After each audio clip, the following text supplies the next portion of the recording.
অবশেষে গতকাল 17 জুন গাঙ্গেয় দক্ষিণবঙ্গের বিভিন্ন জেলাতে বর্ষা প্রবেশ করেছে। প্রিয় দর্শক, আজকের পূর্বাভাসে আপনাদেরকে জানাবো যে ইতিমধ্যে যে মেঘলা আবহাওয়া এবং তার সাথে কোথাও কোথাও মুষলধারে বৃষ্টি চলছে, এই আবহাওয়াতে পরিবর্তন কবে থেকে আসতে পারে, আগামী সময়গুলোতে কোথায় ভারী থেকে অতি ভারী বৃষ্টির সম্ভাবনা রয়েছে সেই ব্যাপারেও জানাবো। প্রিয় দর্শক, আপনারা দেখছেন ওয়েদার উইথ শুভেন্দু। আজ হলো জুনের 18 তারিখ, বুধবার, সাল 2025। ইতিমধ্যে গাঙ্গেয় দক্ষিণবঙ্গের উপরে একটি সুস্পষ্ট নিম্নচাপ অবস্থান করছে, যে কারণে এই মেঘাচ্ছন্ন আবহাওয়া এবং বিভিন্ন এলাকায় ভারী বৃষ্টি চলছে, কোথাও হালকা মাঝারি বৃষ্টি চলছে। এই মুহূর্তে আরব সাগরের উপকূল এবং সেই সাথে গাঙ্গেয় দক্ষিণবঙ্গের উপকূলে দুটি নিম্নচাপ রয়েছে। গুজরাট উপকূলের নিম্নচাপটি এই মুহূর্তে খানিকটা হলেও দুর্বল হয়েছে, অন্যদিকে গাঙ্গেয় দক্ষিণবঙ্গের উপকূলে থাকা নিম্নচাপটি এই মুহূর্তে হাওয়াকে কিন্তু রোটেট করাচ্ছে অ্যান্টি ক্লকওয়াইজ। এই মুহূর্তে ভারত মহাসাগরের উত্তরাঞ্চল এবং লাগোয়া আশেপাশে এলাকাগুলোতে মৌসুমী বায়ু ঠিক এইভাবে কার্ভ করছে, যেভাবে করে থাকে, এবং তা কি হচ্ছে, এই নিম্নচাপের টানে কিন্তু তার গতি বেড়েছে এবং গতি বেড়ে যাওয়ার জন্য কি হয়েছে, গাঙ্গেয় দক্ষিণবঙ্গের বিভিন্ন জেলাতে বর্ষা প্রবেশ করেছে। প্রিয় দর্শক, এই হচ্ছে মৌসুমী বায়ুর প্রোগ্রেস রিপোর্ট সর্বশেষ, এবং সেখানে দেখা যাচ্ছে যে সমগ্র পশ্চিমবঙ্গে অর্থাৎ উত্তরবঙ্গ এবং দক্ষিণবঙ্গের সমস্ত জায়গাতেই বর্ষা প্রবেশ করেছে। বিহারের পূর্ব প্রান্তের বিভিন্ন এলাকা, ঝাড়খণ্ডের পূর্ব প্রান্তের বিভিন্ন এলাকা, সেই সাথে দক্ষিণ ঝাড়খণ্ডের বিভিন্ন এলাকাতেও বর্ষা প্রবেশ করেছে। বিহারের পশ্চিম প্রান্ত, ঝাড়খণ্ডের উত্তর পশ্চিমাঞ্চলে কিছু কিছু এলাকাতে এখনো পর্যন্ত বর্ষা প্রবেশ করা বাকি। ওড়িশার সর্বত্রই বর্ষা প্রবেশ করে গেছে। ছত্তিশগড়ে একেবারে উত্তর পশ্চিমাঞ্চলে কিছু এলাকা ছাড়া বাকি ছত্তিশগড়ে বর্ষা প্রবেশ করেছে। আর এর আগেই বাংলাদেশের বিভিন্ন এলাকা, সেই সাথে উত্তরপূর্বে পাহাড়ি রাজ্যগুলোতে বর্ষা প্রবেশ করেছিল।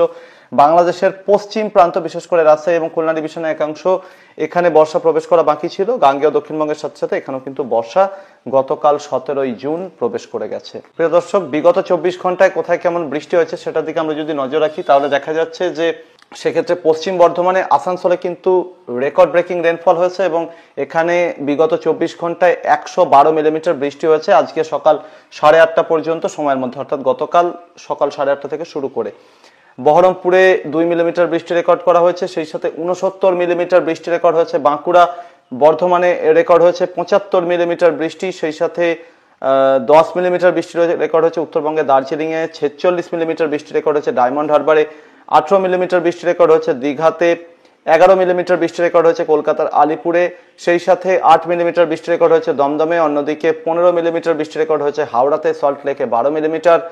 কৃষ্ণনগরে রেকর্ড হচ্ছে 9 মিলিমিটার। অন্যদিকে 15 মিলিমিটার বৃষ্টি রেকর্ড হয়েছে মালদাতে। সেই সাথে মেদিনীপুরে রেকর্ড হয়েছে 24 মিলিমিটার। 22 মিলিমিটার বৃষ্টি রেকর্ড হয়েছে আন্দামানের রাজধানী পোর্ট ব্লেয়ারে। 45 মিলিমিটার বৃষ্টি রেকর্ড হয়েছে পুরুলিয়াতে। শ্রীনিকেতনে রেকর্ড হয়েছে 31 মিলিমিটার। প্রিয় দর্শক, সর্বশেষ যে রেডার চিত্র রয়েছে তাতে দেখা যাচ্ছে যে ভারতীয় সময় ঘড়িতে এখন সকাল 10:10 বাজে। উত্তর ওড়িশার বালাসোর, জলেশ্বর, বারিপদ, গৌরমহিষানী, লালপাহাড়িয়া সহ আশেপাশে গাঙ্গেয় দক্ষিণবঙ্গের পূর্ব মেদিনীপুর জেলার বিভিন্ন এলাকা এবং লাগোয়া ঝাড়গ্রাম, পশ্চিম মেদিনীপুরের কিছু এলাকা, সেই সাথে 24 পরগনা, কলকাতা, হাওড়া, হুগলি এবং সেই সাথে নদিয়ার বিভিন্ন এলাকায় এখানে কিন্তু বৃষ্টি চলছে, হালকা থেকে মাঝারি বৃষ্টি, কোথাও কোথাও খানিকটা ভারী বৃষ্টি চলছে। সেই সাথে পুরুলিয়া, বাঁকুড়া, পূর্ব বর্ধমান এবং লাগোয়া হুগলির কিছু জায়গা, এখানে আরো এক টুকরো বৃষ্টি দেওয়ার মতো মেঘপুঞ্জ রয়েছে, যেটা পশ্চিম থেকে পূর্বের দিকে এগোচ্ছে এবং এইভাবে কার্ভ করতে থাকছে। অন্যদিকে বাংলাদেশের বরিশাল, খুলনা এবং লাগোয়া আশেপাশের ঢাকা ডিভিশনের দক্ষিণ পশ্চিমাঞ্চলে কিছু জায়গা, এই এলাকাগুলোতেও কিন্তু বেশ ভালো রকমের বৃষ্টি হচ্ছে, বিশেষ করে বাংলাদেশের যে সুন্দরবন এলাকাটা রয়েছে এবং লাগোয়া বরিশাল ডিভিশনে কিছু কিছু জায়গার দিকে। প্রিয় দর্শক, এই হচ্ছে সর্বশেষ উপগ্রহ চিত্রের ছবি, যেখানে দেখা যাচ্ছে ওয়েদার সিস্টেমটা কিন্তু অনেকটা বড় এলাকা জুড়ে মেঘকে রোটেট করাচ্ছে অ্যান্টি ক্লকওয়াইজ, এবং এই সিস্টেমটা দক্ষিণ দিকের এলাকাগুলোতে যেখানে মৌসুমী বায়ু প্রবেশ করেছে সেই এলাকাগুলোতে কিন্তু মেঘপুঞ্জ বেশি তৈরি হচ্ছে। অন্যদিকে এর উত্তর দিকের এলাকাগুলোতে নিম্নচাপের প্রভাব থাকা সত্ত্বেও এখানে মৌসুমী বায়ুর সাপ্লাই কম হওয়ার জন্য কিন্তু এখানে বৃষ্টির পরিমাণ কম এবং মেঘাচ্ছন্নতার পরিমাণও কম রয়েছে, বিশেষ করে উত্তর বাংলাদেশ, উত্তরবঙ্গ, আসাম, ত্রিপুরার উত্তরাঞ্চল, সেই সাথে বিহারের বিভিন্ন এলাকার দিকে। এবং সেই সাথে সাথে কি হচ্ছে, হাওয়া যখন রোটেট করছে, রোটেট করার পর যে জায়গাটা দিয়ে হাওয়া প্রবেশ করছে নিম্নচাপের কেন্দ্রে, তো সেই জায়গাটাতে অর্থাৎ এই জায়গাগুলোতে কিন্তু থান্ডার ক্লাউড তৈরি হচ্ছে এবং এখানেই কিন্তু মেঘের আনাগোনা বেশি রয়েছে। যখন হাওয়া রোটেট করছে সব জায়গা দিয়ে যে হাওয়া নিম্নচাপের সেন্টারে প্রবেশ করছে তা কিন্তু নয়, ঠিক এই জায়গাটা অর্থাৎ ঝাড়খণ্ড এবং লাগোয়া উত্তর ওড়িশা, পশ্চিমবঙ্গের উপকূলবর্তী জায়গাগুলো, এখান দিয়ে কিন্তু হাওয়া রোটেট করার পর তারপর ভিতরে প্রবেশ করছে। এই মুহূর্তে বর্ধমান শহরে মোটামুটি 20 থেকে 25 কিলোমিটার উত্তর পশ্চিম দিকে লাগোয়া পশ্চিম বর্ধমান জেলার কাছাকাছি জায়গাতে কিন্তু এই মুহূর্তে নিম্নচাপের কেন্দ্রটি অবস্থান করছে। তো এর কারণে কিন্তু পশ্চিম দিকটা গাঙ্গেয় দক্ষিণবঙ্গের পশ্চিম দিকের সঙ্গে সঙ্গে ঝাড়খণ্ডের বিভিন্ন এলাকা, বিশেষ করে দক্ষিণ এবং পশ্চিম ঝাড়খণ্ড, ওড়িশার প্রায় সব এলাকার সঙ্গে সঙ্গে গাঙ্গেয় দক্ষিণবঙ্গের প্রায় সমস্ত জেলাতেই আকাশ মেঘাচ্ছন্ন। যারই মধ্যে আবার দক্ষিণবঙ্গের দক্ষিণাঞ্চলের জেলাগুলোতে এই মুহূর্তে মেঘের ঘনঘটা অনেকটাই বেশি। সাগরের দিক থেকে মেঘ উত্তর দিকে এগোচ্ছে এবং 24 পরগনা, হাওড়া, কলকাতা, হুগলি, পূর্ব পশ্চিম মেদিনীপুর, ঝাড়গ্রাম, নদিয়া এই এলাকাগুলো হয়ে মেঘ কিন্তু ধীরে ধীরে মুর্শিদাবাদ এবং পরবর্তীতে বীরভূম, পূর্ব বর্ধমান জেলার বিভিন্ন এলাকার দিকে এগিয়ে চলেছে। ফলে গাঙ্গেয় দক্ষিণবঙ্গের উত্তরাঞ্চলের জেলাগুলোর দিকেও কিন্তু বৃষ্টি আসছে এবং আগামী 48 ঘন্টায় কিন্তু এই জেলাগুলোতে প্রচুর বৃষ্টির সম্ভাবনা। কারণ নিম্নচাপটির যে অভিমুখ সেটা কিন্তু উত্তর পশ্চিম এবং কিছুটা উত্তর এইরকমই থাকার সম্ভাবনা। পরবর্তীতে এটা পশ্চিম দিকে কার্ভ করতে শুরু করার সম্ভাবনা কিন্তু রয়েছে। বাংলাদেশের উপকূলবর্তী বরিশাল, খুলনা ডিভিশনে ভারী বৃষ্টি চলছে। চট্টগ্রাম ডিভিশনের বিভিন্ন জায়গাতেও কিন্তু হালকা থেকে মাঝারি বৃষ্টির সঙ্গে কোথাও কোথাও ভারী বৃষ্টি হচ্ছে। বাকি ভারতের ত্রিপুরাতে মেনলি কখনো কখনো হালকা ঝিরঝিরে বৃষ্টি নজরে আসছে, কখনো একটু মাঝারি বৃষ্টি হয়ে যাচ্ছে। উত্তর বাংলাদেশে কোথাও কোথাও হালকা বৃষ্টি, কোথাও কোথাও একটু হালকা থেকে মাঝারি ধরনের বৃষ্টি হচ্ছে, কিছু কিছু জায়গাতে বৃষ্টি হচ্ছেও না। সেই সাথে সাথে আসামের বিভিন্ন এলাকা, উত্তরবঙ্গের পাহাড়ি এবং তরাই ডুয়ার্সের জেলাগুলোর দিকে কখনো কখনো হালকা বৃষ্টি, হালকা মাঝারি বৃষ্টি নজরে আসছে। তো ওভারঅল ম্যাক্সিমাম অ্যাক্টিভিটি কিন্তু দক্ষিণবঙ্গে চলছে। এবার দেখবো নিম্নচাপের সম্ভাব্য গতিবিধি কি হতে পারে।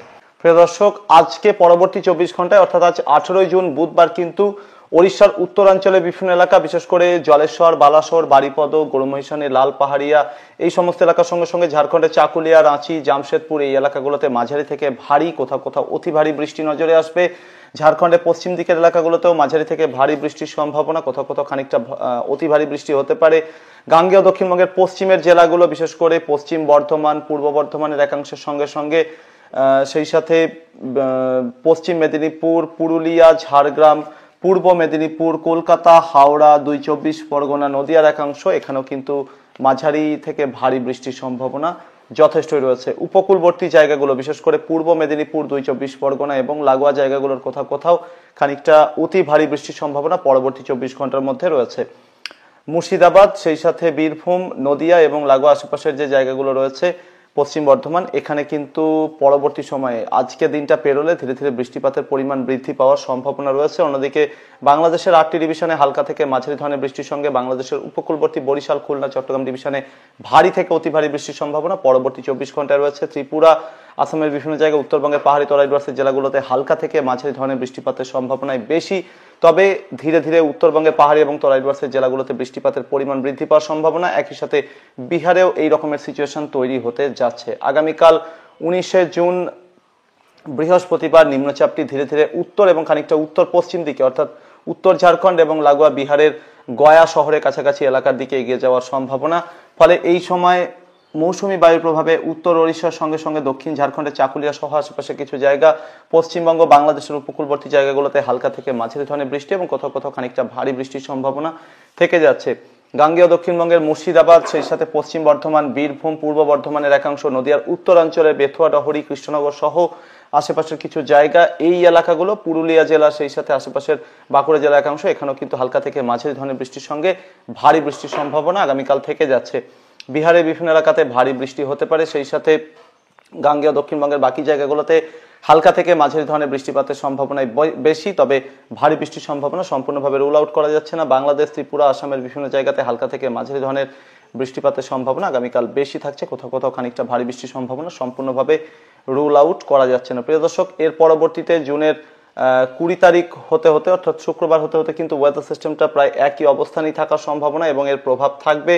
ফলে ঝাড়খণ্ডের বিভিন্ন এলাকা, বিহারে কিছু কিছু জায়গা, উত্তরবঙ্গের মালদা, 2 দিনাজপুর সহ আশেপাশে কিছু জায়গার সঙ্গে সঙ্গে গাঙ্গেয় দক্ষিণবঙ্গের বীরভূম, মুর্শিদাবাদ এবং লাগোয়া পশ্চিম বর্ধমান, নদিয়ার উত্তরাঞ্চলে কিছু কিছু জায়গা, পূর্ব বর্ধমানের একাংশ, এখানে হালকা থেকে মাঝারি ধরনের বৃষ্টির সঙ্গে কোথাও কোথাও ভারী বৃষ্টি শুক্রবার দিনেও নজরে আসতে পারে। বাকি দক্ষিণবঙ্গের বৃষ্টিপাতের পরিমাণ উল্লেখযোগ্যভাবে কমে যাওয়ার সম্ভাবনা। ওড়িশাতেও বৃষ্টিপাত এই সময় খানিকটা কমে যেতে পারে। বাংলাদেশের বিভিন্ন এলাকাতে হালকা থেকে মাঝারি ধরনের বৃষ্টির সঙ্গে কোথাও কোথাও ভারী বৃষ্টির সম্ভাবনা থেকে যাচ্ছে। ত্রিপুরা, আসামের দিকে, উত্তরবঙ্গের পাহাড়ি এবং তরাই ডুয়ার্সের জেলাগুলোর দিকেও কিন্তু হালকা থেকে মাঝারি ধরনের বৃষ্টিপাতের সম্ভাবনা, যার মধ্যে আবার উত্তরবঙ্গের পাহাড়ি তরাইডাসের জেলাগুলোর দিকে একটু একটু ভারী বৃষ্টির সম্ভাবনা, সম্পূর্ণভাবে রুল আউট করা যাচ্ছে না। এরপর ধীরে ধীরে সিস্টেমটা পশ্চিমের দিকে সরতে থাকবে, অর্থাৎ 21শে জুন শনিবার হতে হতে এটা ক্রমশ পশ্চিমের দিকে সরার সম্ভাবনা। গাঙ্গেয় দক্ষিণবঙ্গ বাংলাদেশের বিভিন্ন এলাকাতে বৃষ্টি কমবে এরকমই সম্ভাবনা। উত্তরবঙ্গের কোথাও কোথাও খানিকটা বৃষ্টি কমে যেতে পারে।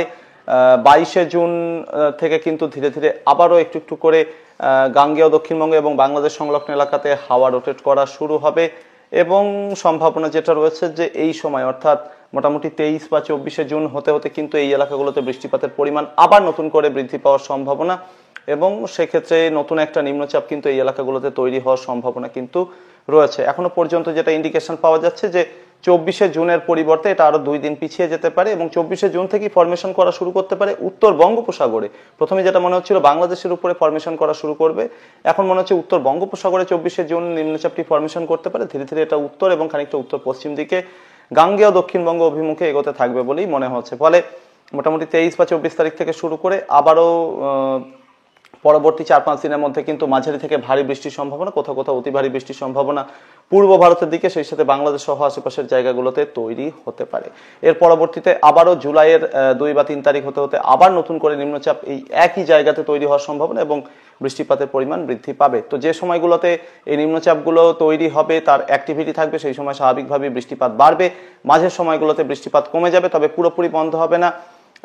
মাঝে মাঝে রোদের দেখা মিলবে যখন নিম্নচাপের প্রভাব কেটে যাবে, যেরকমটা অনুমান করছি যে 48 ঘন্টা পর থেকে দক্ষিণবঙ্গে নিম্নচাপের প্রভাব কমবে, এবং সেক্ষেত্রে রোদের দেখা মিলবে, পাল্লা দিয়ে ভ্যাপসা গরম আরো একবার কামব্যাক করতে পারে, এবং সেই সাথে সাথে বজ্রবিদ্যুৎ সহ বৃষ্টির সম্ভাবনা কোথাও কোথাও থাকবে। তবে 48 ঘন্টা পর থেকে কিন্তু বৃষ্টিপাত অনেকটাই কমবে দক্ষিণবঙ্গ এবং লাগোয়া বিভিন্ন জায়গাতে।